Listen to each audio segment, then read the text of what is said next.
10 June 2024, a Malawi Defense Force Donia 228 carrying Vice President Saulos Killed Chilima and 8 others disappeared from Lada. The next day, the crushed remains were discovered scattered across Chikangawa Forest, specifically Tungwa Forest in Katabe, northern Malawi. Tragically, all 9 people on board were killed. Official investigation cited bad weather and pilot error as the cause. But 2 years later, with a third parliamentary investigation now underway in 2026, including plans to unbury the bodies, the central question remains: who killed Chilima?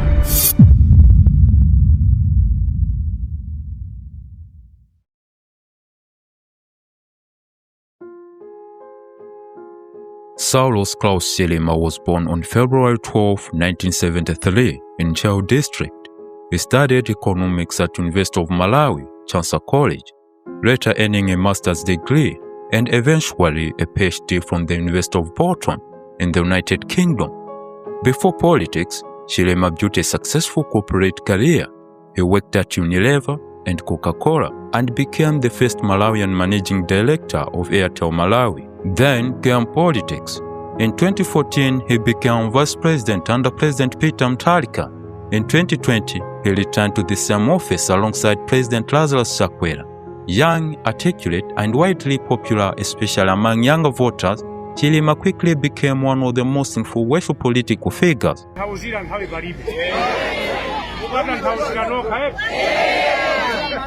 Number 1, Okazinga soya, Sadi Girambuli Uri.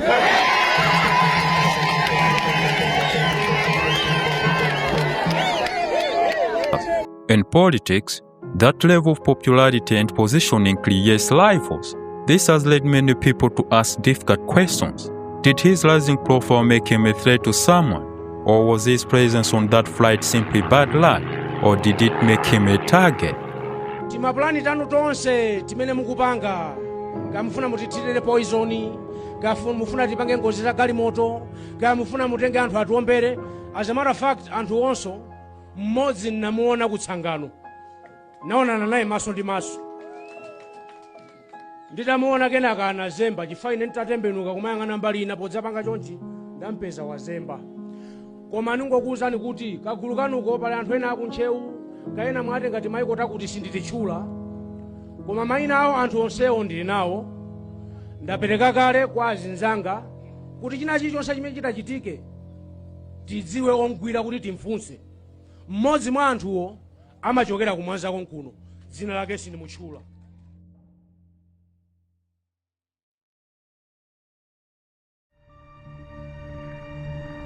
On the morning of 10 June 2024, a Malawi Defense Force Donia 228 with registration number MAF-T03 took off from Lilongwe Scamus International Airport around 9:17 a.m. The flight was heading to Mzuzu for the funeral of former Minister Raf Kasambala. Among the 9 people on board were Vice President Saulos Killed Chilima, former First Lady Patricia Chanel Muluzi, along with military personnel, security staff, and crew members. As the plane neared Mzuzu, conditions worsened dramatically. The pilot was advised not to attempt landing because of severely reduced visibility. Moments later, the plane disappeared from Lada. The next day, the wreckage was found scattered across a hillside in the Chikangawa Forest Reserve. The impact was catastrophic. There were no survivors. Now, Germany's Federal Bureau of Aircraft Accident Investigation, BFU, which conducted an independent investigation, released its final report concluding that the crash was most likely caused by pilot error. The pilot was flying by sight. As they entered thick clouds and fog at low altitude, they lost visibility of the ground and struck the hillside. Other important factors also contributed to the accident. The crew had not prepared properly for the bad weather. They lost awareness of their position. The aircraft had expired certificates and maintenance issues. And most shockingly, the emergency beacon meant to alert rescuers after a crash had a battery that had not worked since 2004. Regarding the black box frequently mentioned by the public, this type of older military aircraft was not equipped with the standard cockpit voice and flight data recorders, as they were not mandatory for this aircraft type. Investigators instead used GPS data which showed the aircraft flying at low altitude and making turns in poor weather conditions immediately before the impact. Odi ndege akuti black box iri kuti nendayankha kuti malinga ndi aini yake andege akunena kuti ndege iliyonse imakhala ndi ma standard features, imakhala ndi zinthu zimene izizi mu ndege iliyonse zimakhalamo. Koma kodi ngati black box ili standard feature ndiwoti iyenera kukhalamo. Even after the official report, the questions and doubts have refused to fade. How was this aging aircraft cleared by the military to carry the vice president? Who authorized the flight? And why were safety standards so weak for a flight transporting such a high-ranking official? Why was the initial search marked by confusion? And why did early official statements keep changing? Ndiyamba pankhani yoyambirira yongoza kapena kufufuza za ndege imeneyi. Asilikali a MDF pakali pano sanapeze chilichonse kuyambira dzulo pamene anayamba ntchito imeneyi yofufuza ndege. Ife a MDF tinapitiriza usiku wonse kuongoza kuti mwina tikhoza kuyipeza, koma mmene ndanenera sitinapeze kena kalikonse mpaka pano.